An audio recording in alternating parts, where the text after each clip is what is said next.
will the tariffs reshape the global tech supply chain, especially for firms like TSMC? So if we were to put these tariffs immediately, I think it would completely disrupt the supply chain.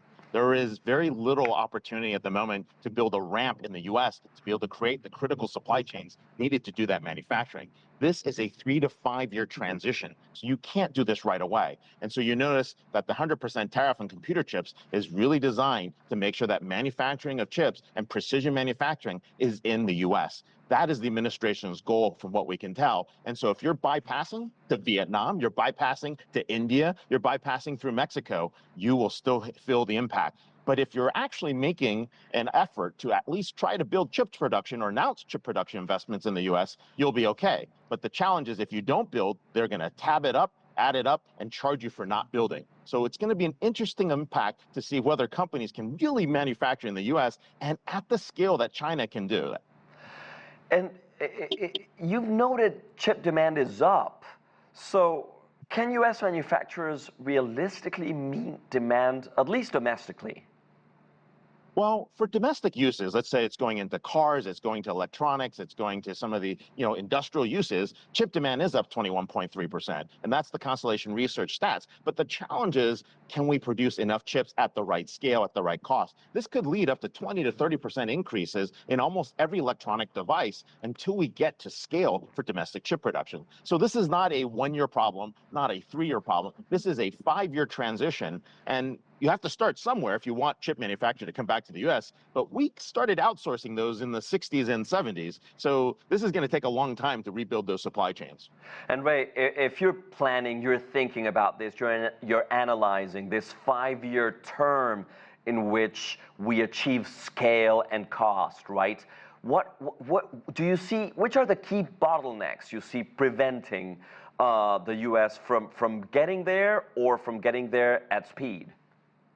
Well, the bottom line is energy costs are high in the US. We're double the cost of China. Let's say China is 8 cents a kilowatt hour. The US is running 15 cents a kilowatt hour. So right there, you already have a disadvantage. The second piece is a lot of the effort that companies like Apple have made and Tesla have made in China to actually teach precision manufacturing and build the secondary supply chains, the tertiary supply chains. Those tier 1, tier 2, tier 3 suppliers don't necessarily exist in the scale that's needed to make sure that that manufacturing capacity can happen in the US. And it takes a lot longer to get a plant built in the US. The permitting, the regulations, those have to be cleared if the US is serious about actually having manufacturing come back. Now, there's also this romantic notion that manufacturing is going to come back and hundreds and thousands of jobs are going to be here.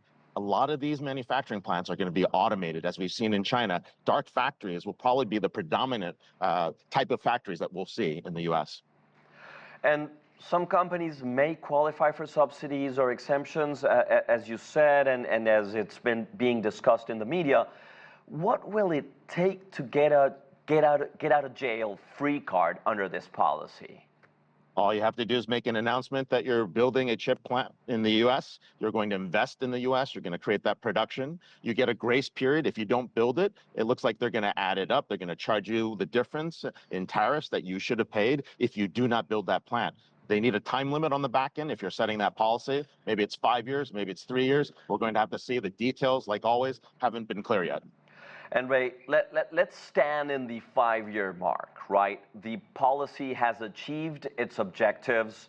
Everything is, or a big part of the semiconductor industry has moved onshore to the US. How does the global landscape look now for semiconductors and consumer electronics? I think it's going to be a lot more expensive to produce in the US, but if you want to participate in the US, you're going to actually have to play in the US. It's kind of similar to what happened in the auto manufacturing industry. You saw companies like Toyota, the Japanese companies built in the US, the Korean companies built in the US. It's going to be more like that kind of model than what we have today, where we have unbalanced trade across different countries. It also diversifies our supply chains. And also, if we look at the big battle between US versus China and what those bipolar relationships are creating, this is actually one way to minimize those effects. I see. Ray Wang, thank you very much. Great having you. Take care.